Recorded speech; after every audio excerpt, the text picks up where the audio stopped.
Known as the miracle plant, aloe vera has a tremendous history of healing over the centuries, and it's still a popular form of healing.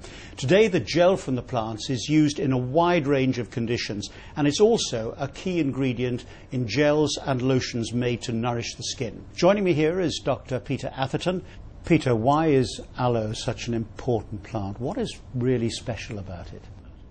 Well, I think it's been considered a very special plant by many cultures over many, many years. It was well known to the ancient Greeks, the Romans, the Egyptians, the Indian culture, the Chinese culture, and this is actually well documented. There's one particular important piece of evidence called the Ebers Papyrus that was excavated in Thebes in 1858 by the Egyptologist George Ebers. And this document was found to have originated in the reign of the pharaoh Amenhotep, who reigned in about 1552 BC. But in the document, it alludes to aloe being used in the previous 2,000 years. So we can say, it's been around 4,000 years. And why do you recommend using it as a supplement on a daily basis? Largely for two reasons. One is it's just a jolly good health tonic because it contains 30 or so minerals, vitamins and trace elements that I believe are often deficient in our food these days because we're just not eating food that's as fresh as we used to eat. It has certain specific advantages in that it contains painkillers and anti-inflammatory components. So if people are suffering from painful conditions, and especially those that are inflammatory based like arthritis, they tend to get benefit. It also contains a long chain sugar or polysaccharide which affects the immune system.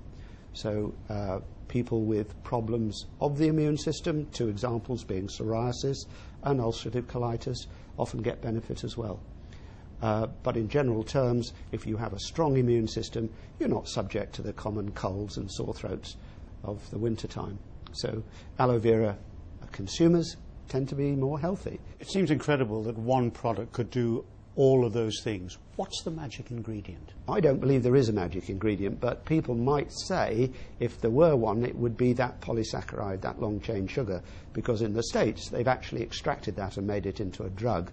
Carrington Laboratories have produced a drug called Caricin, for which the FDA have licensed it for use in cat leukemia, feline leukemia.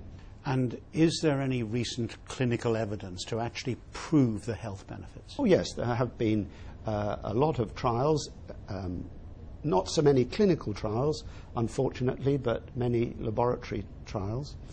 But Forever Living have recently carried out a clinical trial here in London, at the Royal London Hospital, in the use of aloe vera gel in the treatment of ulcerative colitis, which I said is an immune disorder. And it was shown to benefit these people, even at cellular level, which I think is important. So when the cells of these sufferers were looked at under the microscope, it was shown that they had changed and they were more normal. So yes, there is evidence, and hopefully we'll be gathering some more within the next few weeks when our next trial, sponsored by Forever, starts into the treatment of osteoarthritis. There'll be some 200 odd patients involved over 2 years. So that's a really exciting prospect. I'm looking forward to the results of that, which I'm pretty convinced will be positive.